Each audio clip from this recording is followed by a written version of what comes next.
मैं इस व्यास गद्दी के लिए करोड़ों बार नमन कर रहा हूं। ये उस महान पुरुष योगीराज की गद्दी है जिसकी चर्चा पूरे भारत में होती है और इस मंच की गरिमा रखना कथावाचक का पहला कर्तव्य होता है। तो मैं इस पांडाल में हमारी जितनी सती सावित्री तारा दमयंती जैसी माता बहनें बैठी हैं उनकी चरणों की धूल को अपने सर पर धारण करके मैं अपनी वाणी को आगे बढ़ाऊंगा। और पंडाल में जितने हमारे परम पूजनीय भाई बंधु बैठे हैं, साधु संत बैठे हुए हैं, मैं उनके चरणों में करोड़ बार वंदना वंदन करता हूं। मेरी बेटी है मंच पर विराजमान है, मैं बहुत खुश होता हूं जब बेटियां मंच पर बोलती हैं। तालियां। ध्यान दीजिए, वैसे मैंने कविता बेटी पर भी लिखी है लेकिन समय का अभाव है। मैं वहीं 2 लाइन कहूंगा जहां पर एक कथा चल रही है। ब्राह्मण देव ने रुक्मिणी से कहा, बेटी क्यों रो रही हो तुम? तो उसने अपने सारे हालात बताए कि हे ब्राह्मण देव, मेरा साजन द्वारका में बसता है और इधर बारात चंदेरी नरेश शिषपाल की आ चुकी है और मैं शिषपाल के साथ जीते जी नहीं जा सकती हूं। मेरी प्रतिज्ञा है कि मेरा कोई दूल्हा है तो परमात्मा है, श्याम सुंदर है। हकीकत है इस कथा में बहुत रहस्य छिपा हुआ है। ये रुक्मिणी जीवात्मा है और श्याम सुंदर परमात्मा है और उसका लगन जा रहा है। कैसे जा रही है ध्यान दीजिए। तो मैं बेटी को पत्र भी भेजा था, साफ पत्र लिखा हुआ है। यदि मैंने देखा है लोग चर्चा कर रहे थे कि गुरुजी मैंने कहिए कि रुक्मिणी ने जो पत्र लिखा था उस पत्र में श्याम सुंदर को क्या क्या बातें लिखी थी, इसलिए मुझे मजबूरन यहाँ मंच पर आना पड़ा। वैसे मैं बहुत बेटी का सम्मान करता हूँ कि मेरी बेटी बोल रही है, बहुत सुंदर बोल रही है, तो ध्यान दीजिए बेटी। 1 मिनट, कोई बात नहीं है चाचा जी, आपके आने से हमें कुछ मिल ही रहा है। तो हकीकत है मैं तो बेटियों का हमदर्द रहा, आज भी हूं और आगे रहूंगा। ध्यान दीजिए, मैंने एक जगह बहुत सुंदर बात लिख दी है, लली बजाना बाजा साथ साथ। हाँ, कि सोमनु कहे जिस घर में होता, अरे सोमनु कहे जिस घर में होता, अरे नारी का सम्मान है। बहुत सुंदर बेटे। अरे सोमनु कहे जिस घर में होता, अरे नारी का सम्मान है। यदि अच्छी लगे लाइन तो ताली जरूर बजा देना गुरु जी के लिए, अभी नहीं। अरे सोमनु कहे जिस घर में होता, अरे नारी का सम्मान है। सत्य कहूँ सचो मानो भैया रे, वो घर स्वर्ग समान, वो घर स्वर्ग समान है, वो घर स्वर्ग समान।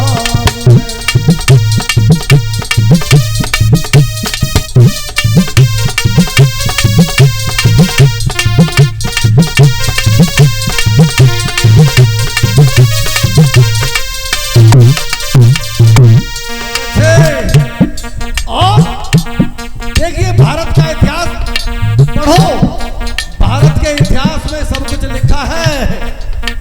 दूसरी लाइन आ रही है बेटी, बोलो। सुमन कहे जिस घर में होता, अरे नारी का अपमान है। अरे सुमन कहे जिस घर में होता, नारी का अपमान है।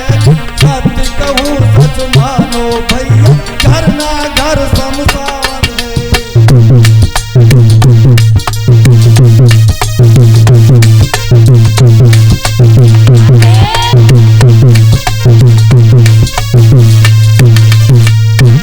बहुत सुंदर है।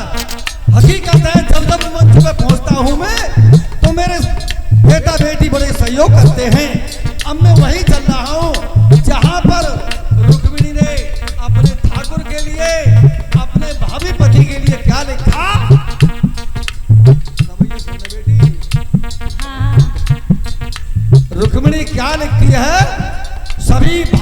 बड़े गौर से सुनेंगे। और रो रो करके पत्र लिख रही है कैसे? अरे से देसरी, अरे से देसरी सब भुलाए कहो, सब भुलाए कहो, महिमा प्रभु की नहीं जाए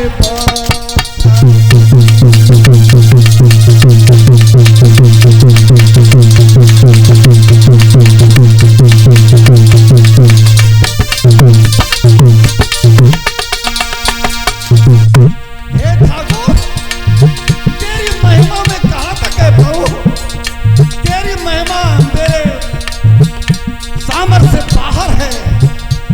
अरे सिद्ध श्री सब लायक हो, सब लायक हो, सब लायक हो, महिमा प्रभु की नहीं जाए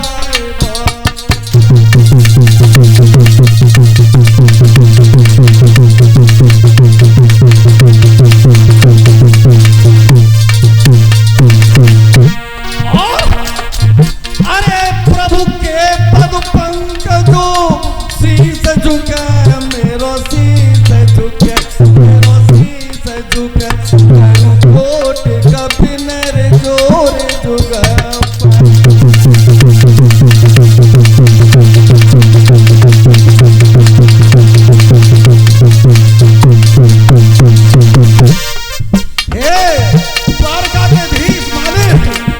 तुम्हारे चरणों में मेरा करोड़ बार सिर झुकता है और मेरे पत्र को स्वीकार कर लेना ठाकुर। और क्या लिखती है जीवात्मा परमात्मा के लिए? ये लौकिक है और अलौकिक गीत है बेटी पूजा।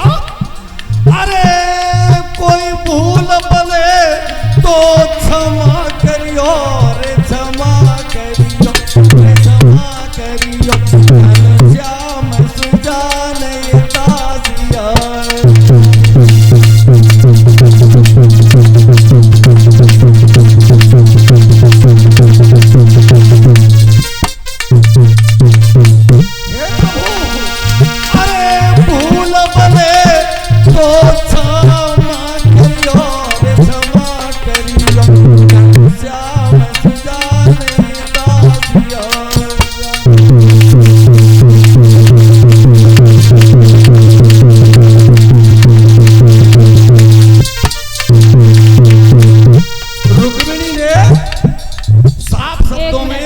नेताजी की तरफ से 101 रुपए आ रहे हैं।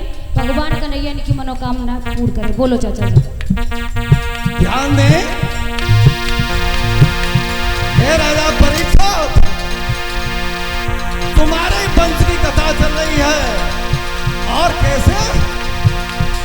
अरे तुम्हारे संग में मैं शादी करूं प्रभु, शादी करूं, शादी करूं, अपने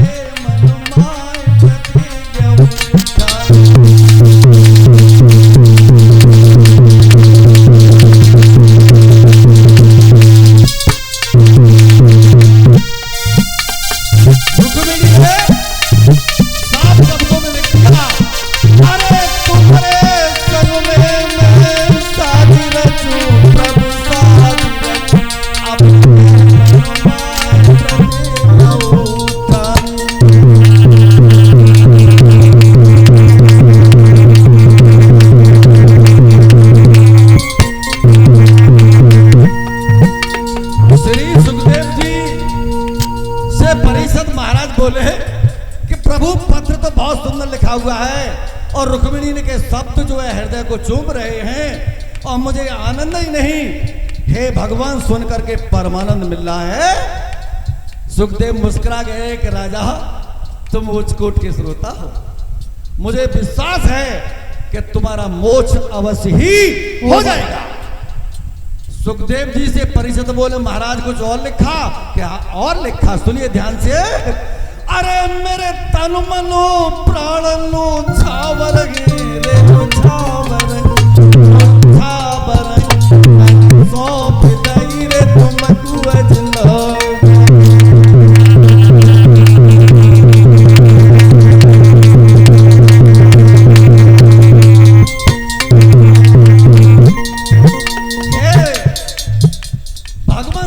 द्वारकाधीश, मेरा सब कुछ तुम्हारे लिए समर्पित हो चुका है प्रभु।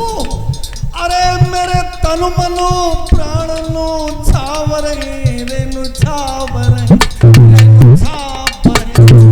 सौंप दही रे तुम कुड़े जिंदगानी।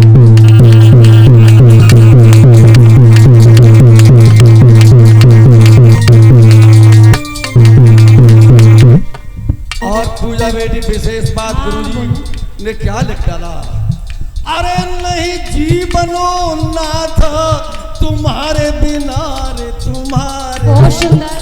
तुम्हारे बिना जैसे जीवित मीनर।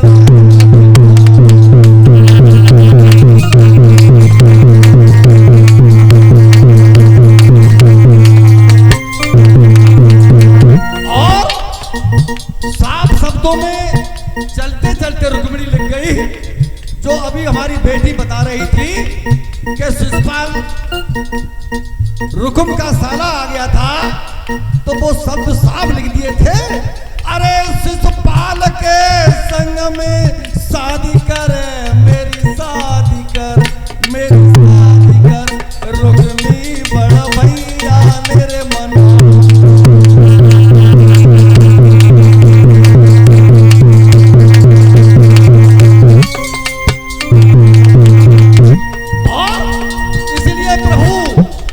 हल्के मिजाज से मत आना, आप भारी बन के आना। क्यों? कि शिशुपाल की मित्र मंडली बड़ी कर रही है। बता दे, बताओ। जरासंध मगध नरेश शिशुपाल का मित्र था, जो कंस का ससुर था, और उस जमाने में मगध बिहार का सम्राट था और बड़ा शक्तिशाली था। वो भी परात में आया। दूसरा दंतवक्र, पौंड्रक, विदुरथ जैसे महारथी संसार के बड़े बड़े योद्धा और शिशुपाल के साथ बरात में आए थे। इसलिए कहा, अरे शिशुपाल के संग में शादी रचे मेरी शादी रचे रुक्मी बड़ा भैया मेरे मन।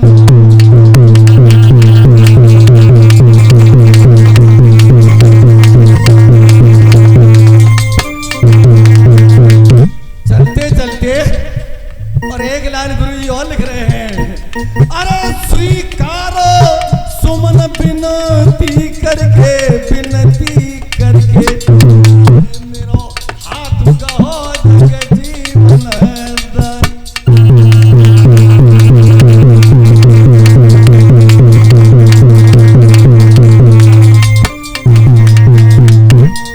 ध्यान दे,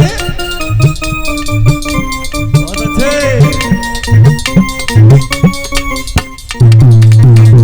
ध्यान दीजिए, केवल 5 मिनट का समय और लूंगा, क्योंकि बहन जी के लिए कथा बहुत है, आज अंतिम दिन है, क्षमा करें। ध्यान दीजिए, और संकेत भी लिख दिया उन्होंने मिलने का। क्या? के कुंडलपुर की रे पूर्व दिशा में रे बना सुगढ़ एक मंदिर है।